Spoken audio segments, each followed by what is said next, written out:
Hello, this is Scarlet and Rage podcast. I am Michael, and Rage is with me today, as always. And we have an episode that I believe you are going to enjoy. We're going to discuss the college football landscape as it continues to change, and another very, very good college football coach exits stage left.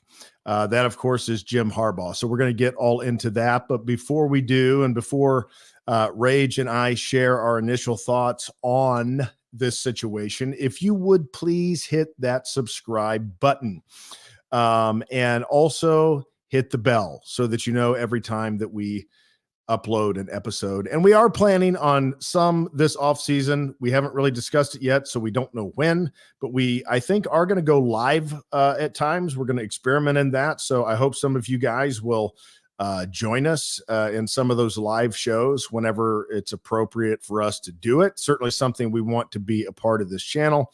But thank all of you who have supported. Thank you for subscribing. And we hope you continue to enjoy these discussions that we have on here. Now, Rage, what are your initial thoughts on Jim Harbaugh and his exit from the University of Michigan? You know, I would probably say 90% of Ohio State fans are laughing and they're happy that Harbaugh's gone. And, the path for Ryan Day is going to be easier. I don't know. He's a weird guy. He's, happy he's gone. But my initial thoughts are this really, really, really sucks. I made that clear in the notes when I posted it last night that we were going to do this podcast. Yeah. The best coach in the Big Ten is gone. I don't care. Actually, the best coach in the country is gone. Yes, I said it because Nick Saban is retired. But Jim Harbaugh, in my opinion, what he did with Michigan this past season, I'm not sure a coach like Nick Saban could do. Like Nick Saban's always had like top 3 talent in the country at minimum, like in the talent composite ratings.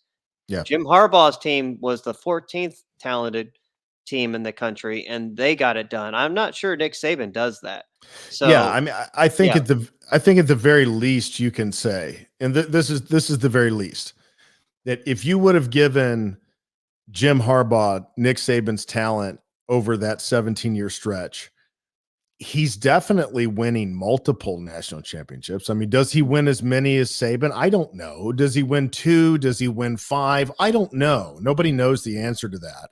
But bottom line, he is one of the top coming into the season. I thought he was one of the top 4 college football coaches, and now he's definitely in the top 2. It was him and Saban were the 2 best coaches in the country last year. And obviously Saban, I'm wearing the Patriot shirt in honor of all of this change. We've got legendary coach Bill Belichick exiting, legendary coach Nick Saban exiting.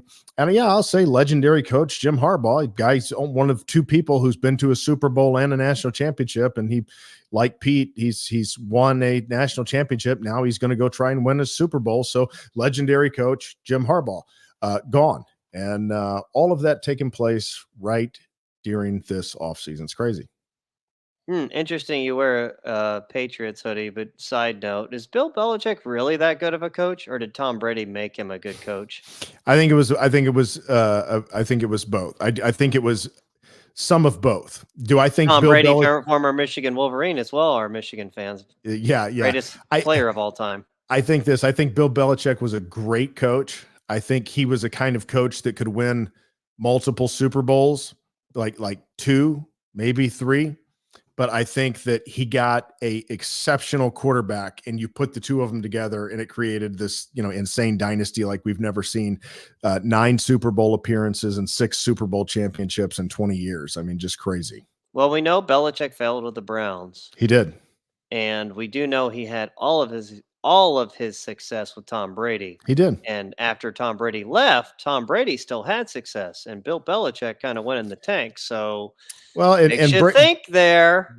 Brady also, I think Brady also helped Belichick in a way that no modern player will help a coach, because he gave him discounts on his contract, and he allowed Belichick to put the team together the way he wanted it. And generally the way Belichick wanted it was a really good offensive line, a really good defense, and usually very mediocre wide receivers.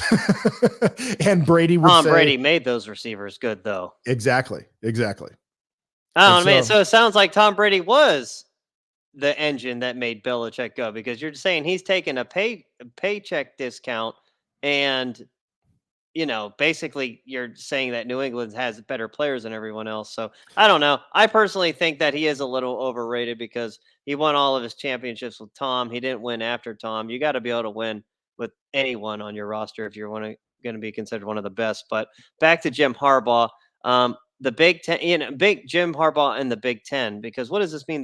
For the Big Ten, the conference wins a championship for the first time in 9 years. mhm, And our best team is now taking a hit. Michigan fans, I don't care what you say. Yeah, you're still going to be good, but you're not going to be as good. The SEC teams don't lose coaches after winning a championship. I know they lost Nick Saban from LSU, but that was like 2 years after they won a title. I believe the LSU Tigers won in 2003. He coached in 2004. And then I believe he left in 2005 and he coached in 2005. I think he only coached 2 seasons for the Dolphins, Nick Saban did. mhm, 2005, 2006, and then he was like, mhm. "Oh, I'm never going to leave the Dolphins." And then he goes to Alabama. So, Right. again, this hurts the Big 10. This very very much hurts the Big 10, Mhm. Michael. Yeah, it does. And so, in some strange way, I mean, on one hand, I like that it clears the table even further for Ryan Day and for Ohio State. I mean, there's just a massive opportunity right now. The two best coaches in the country are gone. Can you beat Kirby Smart? I mean, essentially, that's what it's going to come down to for a little bit is can you Mhm. beat Kirby Smart? And, Day has everything at his disposal. But on the other hand,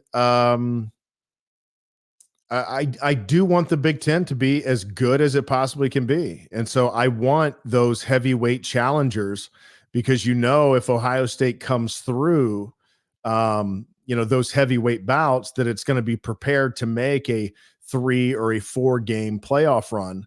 And that is now in question whether Michigan is going to be one of those heavyweight contenders going forward. Maybe they will. Maybe it's possible. I don't think they're going to be next year regardless. I think even next year was going to be a struggle for Harbaugh. I think it was going to be a 10-2, 9-3 potentially type of year because they have a very tough schedule next year. But with Harbaugh, I think that they would have, leveled back, quickly. I don't know now. I mean, Sharon Moore is the anointed, and we'll see.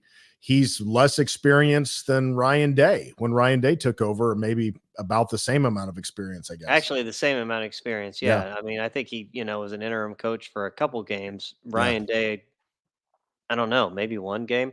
I think Michigan is still going to be good next season. We'll get into Michigan and like what this means for the future, but 2024, I still see Michigan being very good because they're Mm. bringing a lot back on offense or on defense. Offense, they lose a lot, but I still see them being very good. I don't see them losing more than 2 games. But now we have to discuss like why did this happen? Is it Jim Harbaugh? Because I mean, is it him? Is this solely on Jim Harbaugh? Because he's clearly, I believe he's wanted to get back into the NFL the last 3 seasons by interviewing for teams over and over and over again. And maybe, it seemed like if one team would have given the green light, he would have jumped ship after 21, 22, and now 23. Mhm. Um, and that, is Jim Harbaugh selfish by doing that the last couple of years? Because it has hurt Michigan's recruiting. I know Yeah. Michigan had they closed 22 strong, but their 22 class strong. 21 was a good class, but their 23 class wasn't very good. 24 class is, a disappointment. I know they started strong, but I think they finished like 18th or something in the Yep. composite. That's not good for Michigan. Michigan should be in the top 10. I'm not saying they Yeah. should be in the top 5, but they should at least be in the top 10. So I guess, is it Jim Harbaugh's fault? I don't know, Michael. What do you think? I mean, is this him just he just wanted to go to the NFL? Because I have another thought process as well. Well, I certainly think that that was part of it. I do think that there was a path and a scenario for Harbaugh to stay at Michigan. But I do think that there was a part of him that has always wanted to get back into the NFL. I think there's a part of him that has never quite been able to settle and reconcile getting beat by his brother in the Super Bowl. I think there's a part of him that's always wanted to see if he could mend that and kind of fix that and get that feeling off of him, because it had to be a bad feeling getting beat by your brother in the Super Bowl. And from his standpoint, now's a perfect time to do it. His stock's never been higher. And why wouldn't it be? He did a great job coaching the last few years. And this year he put a cherry on top. And so his stock's high. And I think that he definitely had that itch that was going to be hard for him to let go. I have no doubt that the Michigan football team had a sense that Jim Harbaugh was going to go. Now, Mhm. I do not know this, but there were uh, thoughts out there that Jim Harbaugh actually didn't even tell the Michigan team that he was leaving. Like he didn't meet with the team or anything. He basically just called Ward Manuel up and left. I don't know if that's true or not. So in the Hmm. comments below, Michigan fans, if you could let me know for sure. I don't know if anyone knows for sure, but that's just what I heard. And if that's true, that's a really really bad look for Jim. Like come on, dude. I mean, like again, like Michigan had the best culture in this conference and it wasn't even close. But now it's like kind of like cracked bad for your, the best coach in college football to not even tell your players that you're leaving. Again, I don't know if that's true or not, but if it Okay. is, that's a really, really bad look on him. Yeah, I hadn't I And it hadn't hurts the heard that, players so I too. don't That know would I don't know suck. I would anything really about be it. pissed But off. that that wouldn't be good if that was the case. No. Now, the other side of this, is it Ward Manuel's fault? And Ward Manuel is the athletic director at Michigan. Right. So, from what I understand, after Jim Harbaugh had all of those like disappointing years, and I think it was during the COVID year, I believe he cut Jim Harbaugh's salary in half, and it dropped him to the eighth highest paid coach in the Big Ten. I Mhm. doubt Harbaugh forgot this, but at the same time, he made his bed. He had to lay in it. He Mhm. wasn't performing well. Um, I know he had an extension after the 21 season. He won the Big Ten, the CFP, Mhm. and that kept his annual salary still behind Ryan Day and other coaches like, uh, oh man, there's just a bunch of coaches. I forget and names off the top of my head. I'm sure that Jim Harbaugh felt disrespected then. I think Luke Fickle was one of them. Should his salary have been elevated after 21 towards like Saban, Dabo territory, Kirby range? I don't know. Maybe. I mean, it's like, yeah, you won the Big Ten in 21, but you got blown out by Georgia. So, that's So a you weird you thing. sent notes here, Jay. After that extension where they raised him back up after the cut, he got cut. Right. Yeah, and then he gets raised back up. So Hmm. after the raise back up, this is your research, so I'm trusting that you're right on this.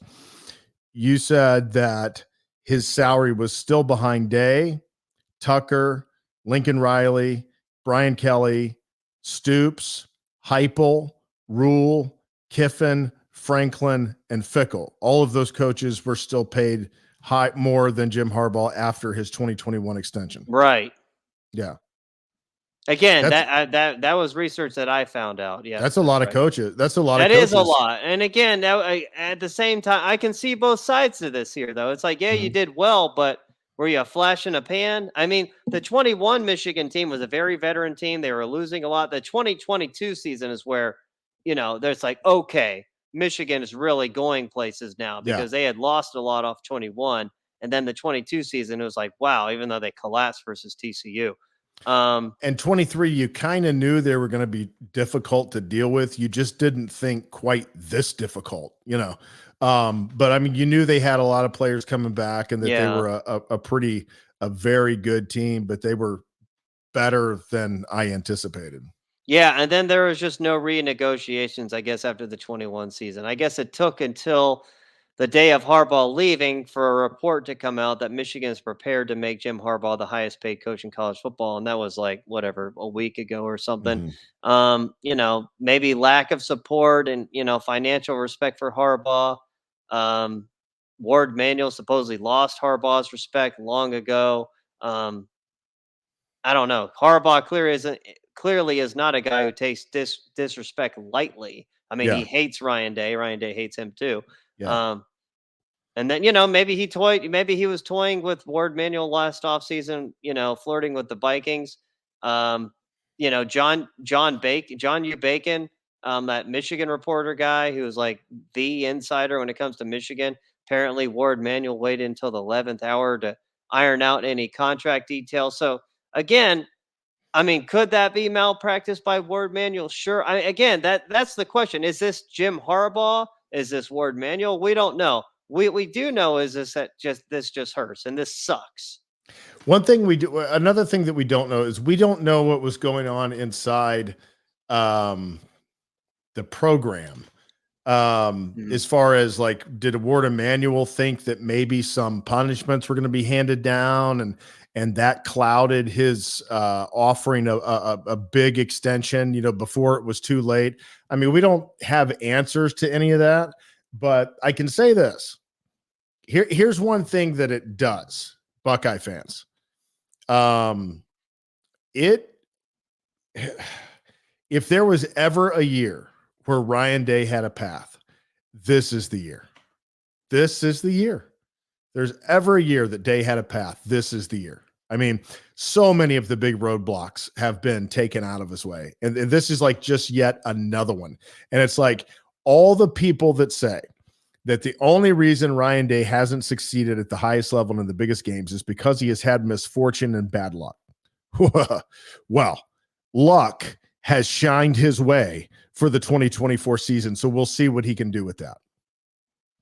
Yeah. Now let's bring this to Ohio State. What does this mean for Ohio State? Well, the good news, like you said, is they have an easier path now. Like I said earlier, I still expect Michigan to be good in 24, but I don't expect them to be good as they were the last 3 seasons.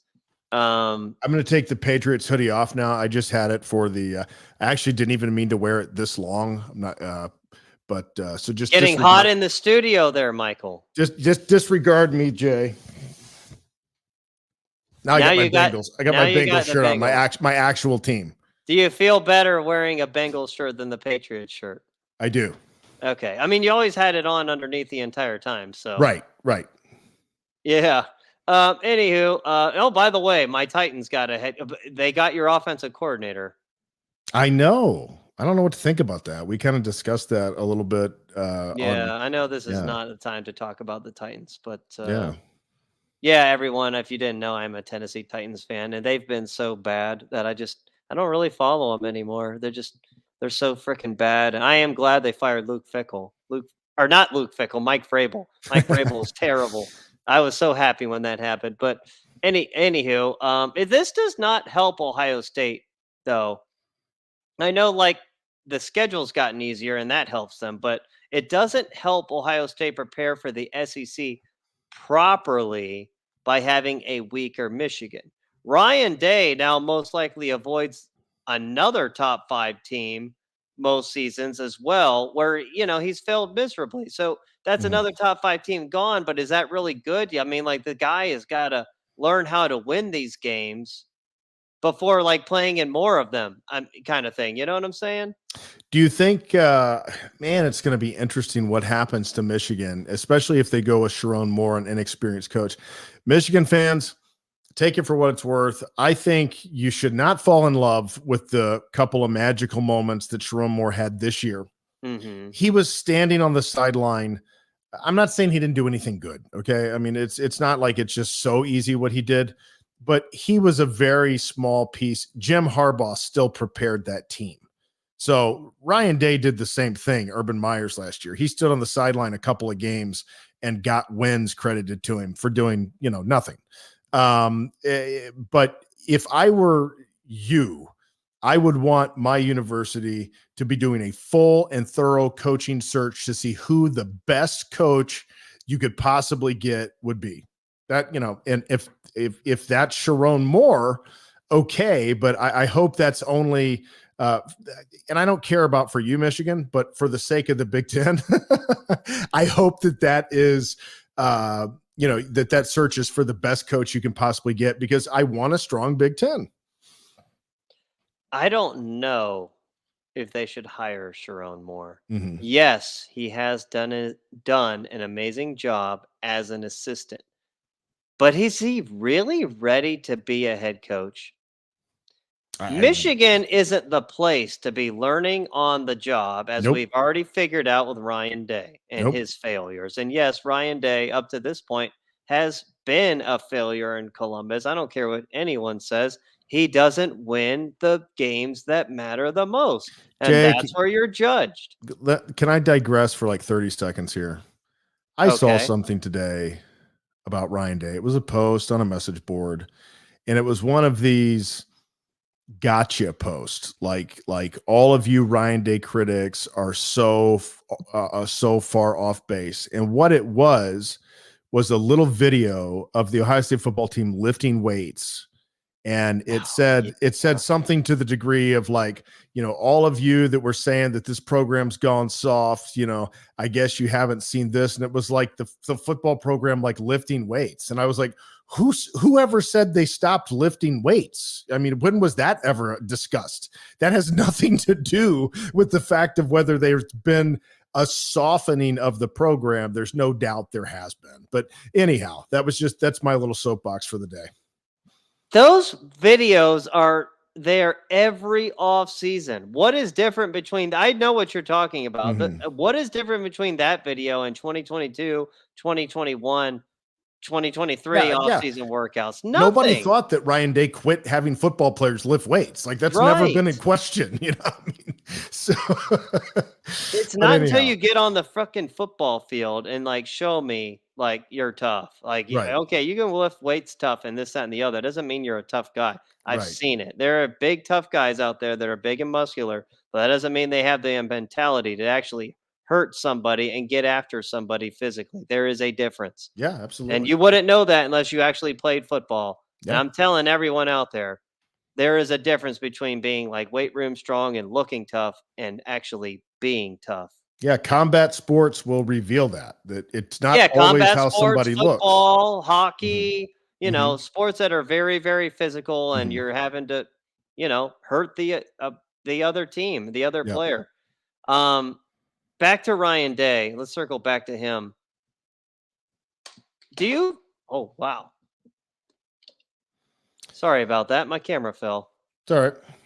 Hold on. I'm going to fix technical difficulties, but we're going to get back to Ryan Day here in just a moment. Yeah. So I know people can still hear me. Yeah, we can hear you. It doesn't help. Okay, here we go. Now you see me. Yeah, this camera is just falling off. I don't know what's going on here. I'm going to switch it back to the webcam.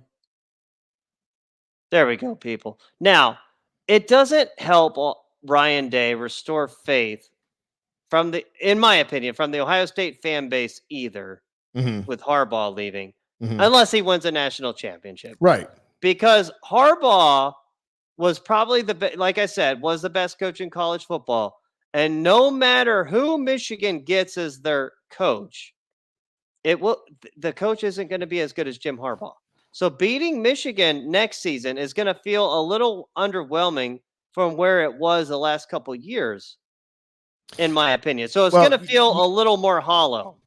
Yeah, that's another thing, and that's a good point, is with the Jim Harbaugh coming back to Michigan next year, beating them becomes a really sweet accomplishment. Now, maybe we don't beat them. I don't know. But beating them becomes really something. It's almost like when Nick Saban, Kirby Smart had looked like he was taking control of the SEC, and Nick Saban came back this year and said, nope, I still got it. I'm going to take it back this year. And that's what it would have been like to beat a Jim Harbaugh Michigan team, to beat a Sharon Moore Michigan team, or I don't know, maybe they'll get some other good coach. I don't know, but it just, Yeah, it's disappointing that matchup doesn't get to happen as an Ohio State fan. Absolutely. And as an Ohio State fan, I absolutely wanted to beat Jim Harbaugh. I wanted to get redemption. And you know who also else wanted to get redemption is Ryan Day, because on the inside he wanted Jim Harbaugh to stay because he wanted to redeem himself for the past couple years failures. And now it's like now Ryan Day actually has more pressure because he's even expected to win even more in 2024. Let me tell you, if Sharon Moore is hired, that puts, I think, triple pressure on Ryan Day, because you've got a rookie head coach across the sideline playing you at home. And if you lose, you will be 0-2 against this rookie head coach and 0-4 in your last 4 games against Michigan. So I don't know that Sharon Moore's the best thing for the Michigan program. We'll let them decide that. But I think that if he was the coach, it would put a lot of pressure on Ryan Day for that last November in November. Right. I mean, at least Ryan Day did beat Jim Harbaugh once. Mm-hmm. He would have beat him in 2020 as well, Yes. but that game Yes. just never happened, Yep. unfortunately. Yeah, again, more pressure on. Again, this is why we don't like Jim Harbaugh leaving. We wanted him to stay because we wanted to keep the Big Ten strong. We wanted to keep Ryan Day with like an edge. Mm-hmm. Now, like we know how much Ryan Day crumbles in the biggest moments. Now the pressure is going to be immense to beat Michigan because he's going to be expected to beat Michigan by probably like 2 touchdowns, depending on what their roster attrition is. Hopefully, they don't have any. Hopefully, everyone comes back because we want Michigan to be good. But at the same time, you're not going to have Jim Harbaugh on the sidelines anymore. And yes, I understand Sharon Moore was the head coach, the figurehead coach this past November when Michigan beat Ohio State. But Yep. Jim Harbaugh was with the team all the way up until like damn near kickoff. He helped with the preparation all week. He was with the team. I think he even saw them in like the team hotel afterwards or beforehand and all of that. He had his hands on the game plan completely. Now he's not there anymore. Now this is Sharon Moore's thing. So you Yep. can't tell me Sharon Moore is going to have the same level of elite football acumen as Jim Harbaugh. You're not going to convince me of that, or anyone. I don't care because like I said before, Jim Harbaugh before he exited a couple days ago was the best football coach in America. I would put him above Kirby Smart as well, considering what he did with that roster. Mm-hmm.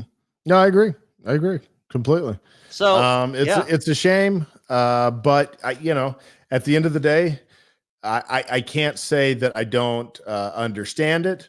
He, if from his standpoint, he climbed the mountain at Michigan. That's a really hard mountain to climb.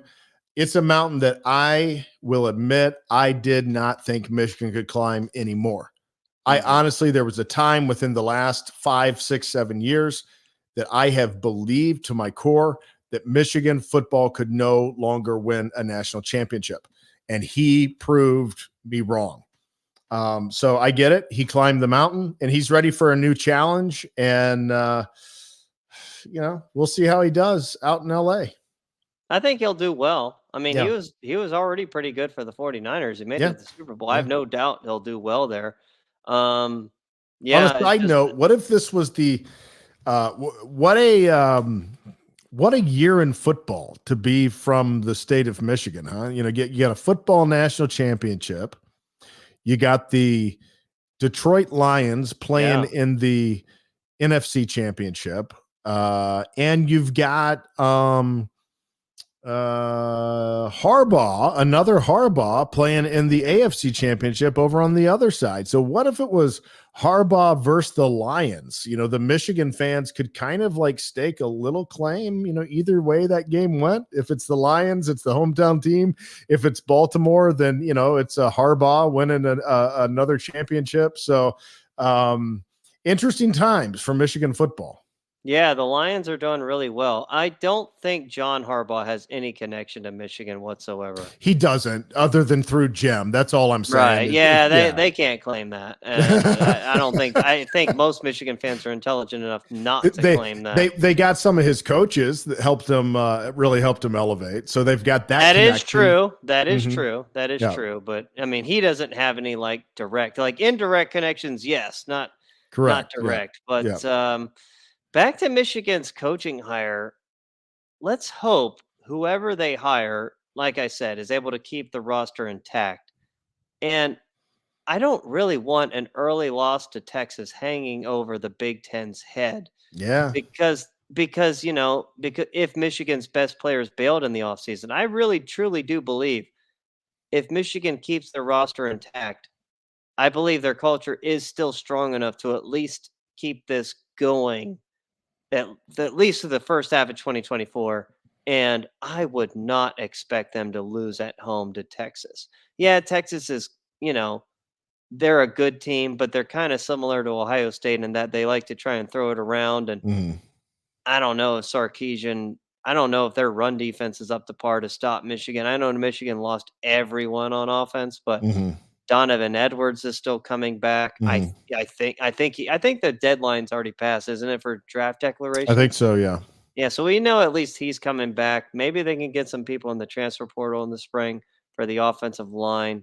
I don't know what they're going to do at quarterback. I don't know if Alex Orgy is the guy or not. I have not seen the guy throw. I've only seen him run. He's a big guy and a capable runner, but we don't know much about him throwing. But losing to Texas, an SEC team, by the way, would really, really hurt the Yeah. conference's reputation early on. And we don't want that, Michael. We want the Big Ten to win. We don't. Jay, let's take a look real quick before we wrap this up. Let's take a look at both of these two teams' schedules. Let's look at Michigan's schedule real quick. They play Texas, USC, Washington, Oregon, and obviously Ohio State. That is a rough schedule. They got really fucked on their schedule, man. Yeah. Ohio State has like the easiest schedule, and we have like everyone coming back. Yeah. Michigan just got screwed. Man, the Big Ten really now, doesn't like you guys, Michigan. now listen to our schedule. I know what Akron, our, yeah.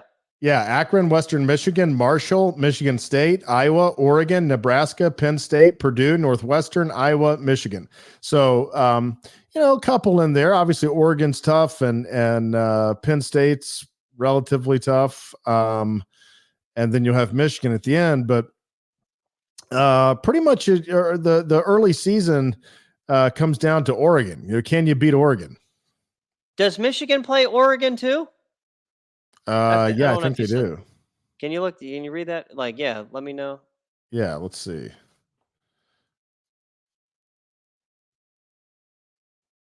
Uh, I'll look it up.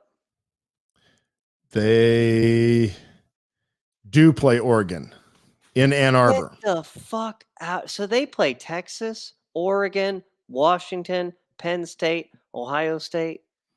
Michigan doesn't play Penn State. Michigan just Oh, plays they Tech. don't play Penn State. They don't play Penn Okay. State. They play Texas and SC, USC, Washington, Oregon, Ohio State.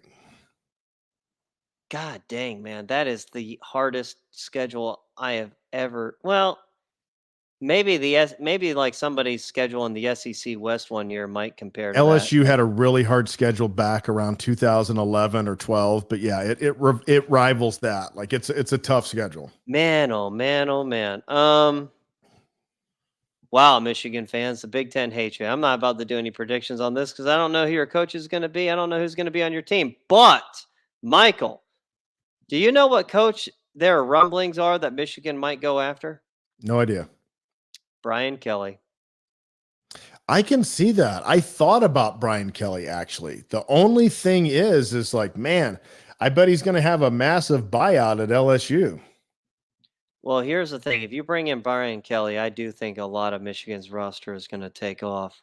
The only reason you keep Sharon Moore is to keep the entire roster. And I think he stays. Well, I don't know. Maybe if Brian Kelly comes along, he could keep Sharon Moore.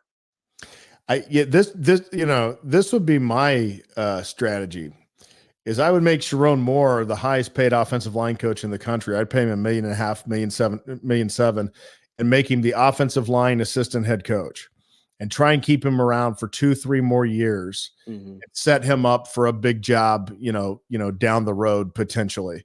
I just wouldn't turn the keys over to a 37-year-old guy that's never had head coaching experience. I wouldn't do it. And if you lose him, you lose him. That's how I felt about Ryan Day. I still feel that way about Ryan Day, that if you lost him to Mississippi State back in 2019, so what? So be it. Big Is deal. that where he was like being recruited to go? I think. I don't know. Yeah. That was the big thing is Gene had to hire him because he didn't want him to get hired away by Mississippi State. And it's like, that's where he should have gone. He should have gone to Mississippi State and learned, to be a head coach. That's what he should have done. Well, that's Gene Smith for you, man. Like one of the worst actually the worst athletic director in my lifetime as an Ohio State fan. One of the worst athletic directors in the country. This is the last thing I'll say about it, Jay. Okay. The good thing about Jim Harbaugh leaving is with the new AD we have, he is not going to be understanding of these big game failures continuing to happen. And so I think it puts some pressure on Ryan Day to deliver, or, he knows his job is on the line. I mean, a failed season this year, and I don't know how you want to define failed season. We can debate that later, but whatever. But a failed season this year, and he could be gone. I mean, that's very much within the realm of possibility. And it seems impossible because of all the excitement right now. And there is a lot of excitement. But Ryan Day still has to coach them and win. And I think that we should do an episode on that in the future, Jay, is just because you win a national championship, does that mean you're a great coach? Or are all national, or are there some coaches that are not great that can win national championships? That'd be an interesting subject to discuss. But I already know the answer to that. But yeah, we can get into an episode on that and talk philosophy or something, deep introspective sports thoughts, and get into the psyche of these coaches type of thing. But yeah, everyone, this is like a shorter podcast today. We just kind of wanted to go over the news of, Harbaugh leaving. We were thinking about doing an episode last night, but Michael had a birthday. I did. Happy birthday, my friend. I'll say it on here. Thank you. Appreciate it. What did you and the family do? Well, we were out eating and for quite a while, and then we went to the mall for quite a while. The boys were like these shoe stores now. There's these, it's this whole craze with young boys and these shoes. And then we stopped by a dessert place on the way home, and so we were out much later than usual last night. Hell yeah, man. Hell yeah. I'm glad you enjoyed it. But yeah, so again, to recap, this hurts the Big Ten. I don't care what you think. It really does, because, we need a strong Michigan to have a good Big Ten. The Big Ten, in the middle last season wasn't very good, but at the top it was, well, actually, was it that good at the top? Penn State lost I don't know. But there are too many opt-outs from Ohio State and Penn State. To say that I think the conference was strong at the top last year. I mean, Michigan winning the national championship proves that. So, just sucks for you, Michigan fans. I mean, I hope you guys get the right person in there. But, yeah, absolutely. I mean, that keeps your roster intact and, helps you. You have to beat Texas. You can't lose that game. We want cataclysmic collisions in the Big Ten. Those are the games we want. We don't want it in the SEC. We don't want them to get all the attention and stuff. This last national championship with Michigan and Washington was great. No attention on the SEC. Take it away from them. That's right. We want the attention. We want the fame. We want the wins. We want the titles. That's why we, preach what we preach on here. And, if a lot of Ohio State fans don't like it and say we're like sucking Michigan off, then so be it. We don't want you as a subscriber. You saw that dude in the comments before, right?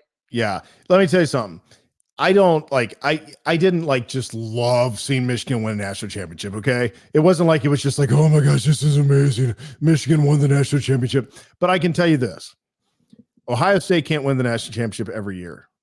That's just a given. No team can. I think that hopefully we can win it again, but you can't win it every year. And since you can't win it every year, I would rather see other Big Ten foes hoist the trophy, like teams that we competed against, than just watch the SEC do it every year. Absolutely. Watching the SEC and Clemson, the Southeastern teams win, gets old, man. Nobody wants to see that. So, Michael, I do not have anything else on this, though, sir. Do you? I don't either. Let's get out of here. Yeah. Thank you, everybody, and have a great night. See you.